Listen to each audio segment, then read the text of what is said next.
एकदा ସବୁଜ କ୍ଷେତ ଏବଂ ଶାନ୍ତ ନଦୀ ଦ୍ୱାରା ବସା ହୋଇଥିବା ଏକ ଛୋଟ ଗାଁରେ ମୁନି ନାମକ ଏକ ଚତୁର ବିଲେଇ ରହୁଥିଲା। ବର୍ତ୍ତମାନ ମୁନି ତାର ଚତୁରତା ପାଇଁ ଏକ ସୁନାମ ଅର୍ଜନ କରିଥିଲା, ବିଶେଷ କରି ଯେତେବେଳେ ତାର ପ୍ରିୟ ସ୍ନାକ୍ସ ମୂଷା ଧରିବାକୁ ଆସିଲା। କିନ୍ତୁ ସେଠାରେ ଗୋଟିଏ ମାଉସ ଥିଲା ଯିଏ ତାକୁ ପ୍ରତିଥର ଚକମା ଦେବାରେ ସଫଳ ହୋଇଥିଲା। ଚିଙ୍କୁ, ସମଗ୍ର ଗାଁର ଦ୍ରୁତତମ ଏବଂ ତୀକ୍ଷ୍ଣ ମୂଷା। କାର୍ତ୍ତିକ ମାସର ଏକ ଶୀତ ଦିନେ ଗାଁ ଲୋକମାନେ ସେମାନଙ୍କର ଉପବାସ ଏବଂ ଭକ୍ତି ମାସ ଆରମ୍ଭ କରୁଥିବାରୁ ମୁନିର ଏକ ଧାରଣା ଥିଲା। ଏହି ମାସରେ ଗାଁର ସମସ୍ତେ ଉପବାସ କରୁଛନ୍ତି। ଏହା ଏକ ପୂଜାପାଠ ସମୟ ଏବଂ ସେମାନେ କୁହନ୍ତି ଉପବାସ ସମସ୍ତଙ୍କୁ ଭଗବାନଙ୍କ ନିକଟତର କରିଥାଏ। ବର୍ତ୍ତମାନ ଯଦି ମୁଁ ମଧ୍ୟ ଉପବାସ କରିବି, ଏହା ହୁଏତ ମୋତେ ଏକ ଭଲ ନାଁ କରିବାରେ ସୁଯୋଗ ଦେଇପାରେ ଏବଂ ବୋଧହୁଏ ଏହା ମୂଷାକୁ ଶିକାର କରିବା ପାଇଁ ତାକୁ ବିଶେଷ ସୁଯୋଗ ଦେବ। ତେଣୁ ମୁନି ସମସ୍ତଙ୍କୁ ନିଜର ଉପବାସ ବିଷୟରେ ଘୋଷଣା କରିବାକୁ ସ୍ଥିର କଲା। ସେ ନିଷ୍ପତ୍ତି ନେଇ ସମସ୍ତ ପଶୁ ଜାଣନ୍ତୁ ବୋଲି ସେ ଗାଁ ବୁଲିଲା।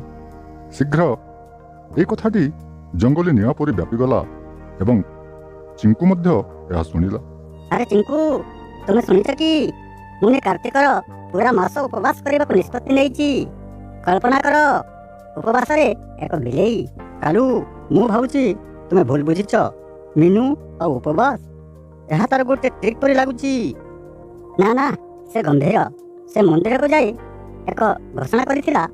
ସେ ଆହୁରି ମଧ୍ୟ କହିଛି ଯେ ସେ ଆଧ୍ୟାତ୍ମିକ କାରଣରୁ ଏହା କରୁଛି। ହଁ, କୌତୂହଳପ୍ରଦ। ମୁଁ ତା ଉପରେ ନଜର ରଖିବା ଜରୁରୀ। ତୁମେ ମୁନିକୁ ଜାଣିଛ, ସେ ସବୁବେଳେ କିଛି ଯୋଜନା ପ୍ରସ୍ତୁତ କରେ। ପରଦିନ ସକାଳେ ମୁନି ତା ଘର ବାହାରେ ବସି ଦୁର୍ବଳ ଏବଂ ଅଲଗା ଦେଖାଯାଉଥିଲା। ସେ ସକାଳଠାରୁ କିଛି ବି ଖାଇନଥିଲା ଏବଂ ନିଶ୍ଚିତ କରିଥିଲା ଯେ ସମସ୍ତେ ତାର ଭକ୍ତି ଦେଖିପାରିବେ।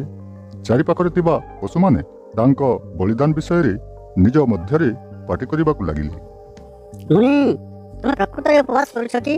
ବିନା ଖାଦ୍ୟରେ ପୁରା ମାସ? ହଁ କାଲୁ, ଏହି ମାସରେ ମୁଁ ଖାଦ୍ୟର ଗୋଟିଏ ଶସ୍ୟ ମଧ୍ୟ ଛୁଇଁବି ନାହିଁ। ମୁଁ ନିଜକୁ ଧାର୍ମିକତାର ପଥରେ ସମର୍ପିତ କରିଛି। ଯଦି ମୁଁ ଆଧ୍ୟାତ୍ମିକ ଭାବରେ ବଞ୍ଚିବାକୁ ଚାହୁଁଛି, ତେବେ ମୋର ଭୋକକୁ ନିୟନ୍ତ୍ରଣ କରିବା ଉଚିତ। ଆଚ୍ଛା, ଏହା ତୁମର ବହୁତ ପ୍ରଶଂସନୀୟ କାମ ମୁନି। ଅନେକ ଏପରି କୀର୍ତ୍ତିମାନ କାମ କରିପାରନ୍ତି ନାହିଁ। ମୁଁ ଚିଙ୍କୁ ଉପରେ ନଜର ରଖିବି ଯେ ସେ ତୁମର ଉପବାସକୁ ସମ୍ମାନ କରନ୍ତି। କିନ୍ତୁ ମୁନିର ଭକ୍ତିର କାର୍ଯ୍ୟ ପଛରେ ଲୁଚି ରହିଥିଲା ଏକ ବଡ଼ ଗୁପ୍ତ ରହସ୍ୟ। ସେ ଜାଣିଥିଲା ଯେ ଯଦି କାଲୁ ଏବଂ ଅନ୍ୟ ପ୍ରାଣୀମାନେ ତା ଉପରେ ଉପବାସରେ ବିଶ୍ୱାସ କରନ୍ତି, ତେବେ ଚିଙ୍କୁ ଶେଷରେ ତାର ଭୟକୁ ଛାଡ଼ିଦେବ। ତାପରେ ଯେତେବେଳେ ସେ ଆସିବ, ଆଶା କରୁଥିଲା। ସପ୍ତମ ଦିନରେ ଚିଙ୍କୁ ଭାବିବାକୁ ଲାଗିଲା ଯେ ବୋଧହୁଏ ମୁନିର ଉପବାସରେ ପ୍ରକୃତରେ ଆନ୍ତରିକତା ଥିଲା। ସର୍ବଶେଷରେ ସେ ଏତେ ଦୁର୍ବଳ ଦେଖାଯାଉଥିଲା। ସେ ଯେତେଥର ତାକୁ ଦେଖୁଥିଲା, ସେ ପତଳା ଏବଂ ଦୁର୍ବଳ ମନେ ହେଉଥିଲା।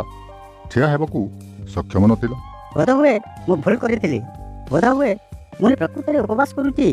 ବୋଧହୁଏ ସେ ପ୍ରକୃତରେ ପରିବର୍ତ୍ତନ ହେବାକୁ ଚେଷ୍ଟା କରୁଛି।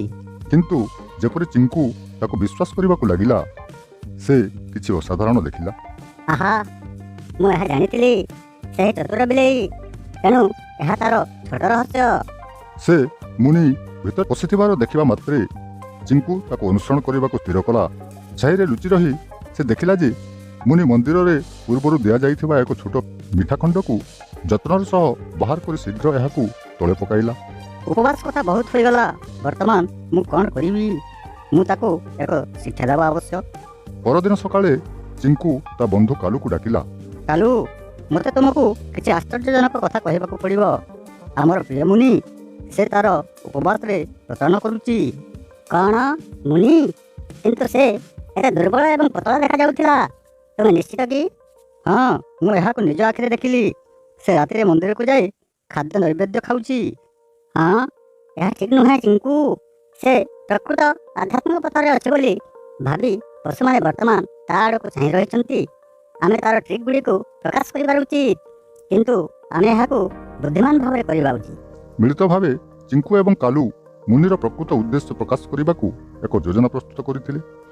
ପରଦିନ ସନ୍ଧ୍ୟାରେ ପ୍ରାର୍ଥନା ସମାରୋହରେ ସମସ୍ତ ପଶୁ ଏକତ୍ରିତ ହେବା ପର୍ଯ୍ୟନ୍ତ ସେମାନେ ଅପେକ୍ଷା କରିଥିଲେ। ସମସ୍ତଙ୍କୁ ନମସ୍ତେ। ଏହି ପବିତ୍ର ମାସରେ ଆପଣଙ୍କ ସମର୍ଥନ ପାଇଁ ମୁଁ କୃତଜ୍ଞ। ଆହ୍ୱାନ ସତ୍ତ୍ୱେ ମୁଁ ମୋର ଉପବାସ ପାଇଁ ଉତ୍ସର୍ଗୀକୃତ ରହି ଆସିଛି। ମୁନି ଦିଦି, ଏହିପରି ଉତ୍ସର୍ଗୀକୃତ ପ୍ରକୃତରେ ପ୍ରେରଣାଦାୟକ।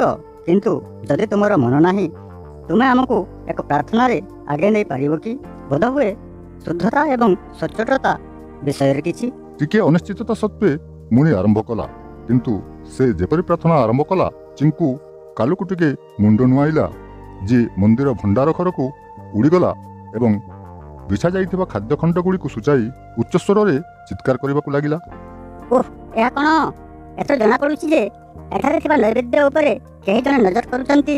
ସମସ୍ତ ପ୍ରାଣୀ ଦେଖିବା ପାଇଁ ବୁଲିଗଲେ। ଆଶ୍ଚର୍ଯ୍ୟ ହୋଇ ସେମାନଙ୍କର ଆଖି ବଡ଼ ହେଲା। ଚିଙ୍କୁ ଶୀଘ୍ର ଉତ୍ତେଜନାରେ ଯୋଗ ଦେଲା ଏବଂ କହିଲା, କିଏ ଏହା କରିପାରିଥାନ୍ତେ? 1 ମାସ ଉପବାସ ସମୟରେ କମ୍ ନୁହେଁ। ସମସ୍ତ ପ୍ରାଣୀ ତାଙ୍କୁ ସନ୍ଦେହରେ ଚାହିଁଥିବାରୁ ଲଜ୍ଜାଜନକ ଭାବରେ ମୁନିର ମୁହଁ ଲାଲ ହୋଇଗଲା। ସେ ଏହାକୁ ଅସ୍ୱୀକାର କରିବାକୁ ଚେଷ୍ଟା କରୁଥିଲା, କିନ୍ତୁ କାଲୁ ଏବଂ ଚିଙ୍କୁ ବହୁତ ଚତୁର ଥିଲେ। ସେମାନେ ସାବଧାନତାର ସହ ପାଦଚିହ୍ନ ଏବଂ ମିଠା ଖଣ୍ଡଗୁଡ଼ିକୁ ସୂଚାଇ ଦେଲେ, ଯାହା ସର୍ବସାଧାରଣରେ ବିଶ୍ୱାସଭାଜନ ହେଲା। ମୁଁ କେବଳ ଏହା ଟିକିଏ କାମୁଡ଼ିଥିଲି। ମୁନିର ପ୍ରତାରଣାରେ ନିରାଶ ହୋଇ ପଶୁମାନେ ମୁଣ୍ଡ ହଲାଇଲେ। ମୁନି, ପ୍ରକୃତ ଉପବାସ କେବଳ ଦୃଶ୍ୟରୁ ନୁହେଁ, ହୃଦୟରୁ ଆସିଥାଏ। ଗୁପ୍ତ ଭୋଜନ କରିବା ସମୟରେ ତୁମେ ଉପବାସ କରୁଥିବାର ଦାବି କରିବା ଠିକ୍ ନୁହେଁ। ହଁ, ଏବଂ ମୁଁ ଭାବୁଛି ତୁମେ ବର୍ତ୍ତମାନ ଶିଖିଛ ଯେ ଉପବାସରେ ହେଉ କିମ୍ବା ଅନ୍ୟ କୌଣସି ଜିନିଷରେ ସଚ୍ଚୋଟତା ହେଉଛି ସର୍ବୋତ୍ତମ ମାର୍ଗ। ମୁନି ଲଜ୍ଜିତ ହୋଇ ସମସ୍ତ ପ୍ରାଣୀଙ୍କୁ ନିଜର ପ୍ରତାରଣା ପାଇଁ କ୍ଷମା ମାଗିଲା। ସେହି ଦିନଠାରୁ ସେ ନିଜର ଟ୍ରିକ୍ ଛାଡ଼ି ସଚ୍ଚୋଟ ଭାବରେ ବଞ୍ଚିବାକୁ ସ୍ଥିର କଲା। ଜାଣିଲା ଯେ ସମ୍ମାନ କେବଳ ସତ୍ୟ ଦ୍ୱାରା ପ୍ରାପ୍ତ ହୋଇଛି। ମୁଁ ଭାବୁଛି ଉପବାସ ମୋ ପାଇଁ ନୁହେଁ, କିନ୍ତୁ ଧନ୍ୟବାଦ ଚିଙ୍କୁ, କାଲୁ, ତୁମେ ମୋତେ ଏକ ଶିକ୍ଷା ଦେଇଛ ଯାହା ମୁଁ ଭୁଲିପାରିବି ନାହିଁ। ଯେକୌଣସି ସମୟରେ ମୁନି, ଏବଂ ମନେ ରଖ, ପରସ୍ପରକୁ ସଚ୍ଚୋଟ ରଖିବା ପାଇଁ ସାଙ୍ଗମାନେ ସର୍ବଦା ଥାନ୍ତି। ପ୍ରକୃତରେ ଆଉ କିଏ ଜାଣେ, ବୋଧହୁଏ ଆସନ୍ତା କାର୍ତ୍ତିକରେ ତୁମେ ପୁନର୍ବାର ଚେଷ୍ଟା କରିବ, ଏଥର ପ୍ରକୃତ ଉତ୍ସର୍ଗୀକୃତ ସହିତ। ତେଣୁ ମୁନିର ଉପବାସର କାହାଣୀ ଗାଁରେ ପ୍ରଚାରିତ ହେଲା। ସମସ୍ତ ପଶୁମାନଙ୍କୁ ଶିକ୍ଷା ଦେଲା ଯେ ପ୍ରକୃତ ଭକ୍ତି ହୃଦୟରୁ ଆସେ ଏବଂ ସଚ୍ଚୋଟତା କୌଣସି ଟ୍ରିକ୍ ଅପେକ୍ଷା ଅଧିକ ଶକ୍ତିଶାଳୀ। ଏହି କାହାଣୀରୁ ଆମେ କ'ଣ ଶିଖିଲେ? ପ୍ରକୃତ ଭକ୍ତି ଏବଂ ସମ୍ମାନ ସଚ୍ଚୋଟତା ଏବଂ ଆନ୍ତରିକତା ଦ୍ୱାରା ପ୍ରାପ୍ତ ହୁଏ। ଦୃଶ୍ୟ କିମ୍ବା ପ୍ରତାରଣା ଦ୍ୱାରା ନୁହେଁ। ଗୁପ୍ତ ଭାବରେ ପ୍ରତାରଣା କରିବା ବେଳେ କେବଳ ଗୁଣବତ୍ତା ବୋଲି ଭାବିବା କେବଳ ଅନ୍ୟମାନଙ୍କୁ ବିଭ୍ରାନ୍ତ କରେ ନାହିଁ, ବରଂ ଲଜ୍ଜାଜନକତା ଏବଂ ବିଶ୍ୱାସ ହରାଇଥାଏ। ପ୍ରକୃତ ଉନ୍ନତି ଏବଂ ଅଖଣ୍ଡତା ଜଣଙ୍କର ଶବ୍ଦ ଏବଂ ମୂଲ୍ୟବୋଧରେ ସତ୍ୟ ରହିବା ଠାରୁ ଆସିଥାଏ। ଯଦି ଆପଣମାନଙ୍କୁ ଆମ ଭିଡ଼ିଓଟି ଭଲ ଲାଗିଥାଏ, ତେବେ ଲାଇକ୍, କମେଣ୍ଟ ଓ ସେୟାର କରିବା ସହିତ ଆମ ଚ୍ୟାନେଲଟିକୁ ସବସ୍କ୍ରାଇବ୍ କରନ୍ତୁ, ଯଦ୍ୱାରା ଏପରି ଅନେକ ଶିକ୍ଷଣୀୟ ଭିଡ଼ିଓର ନୋଟିଫିକେସନ୍ ଆପଣମାନଙ୍କୁ ତୁରନ୍ତ ମିଳିପାରିବ। ଧନ୍ୟବାଦ।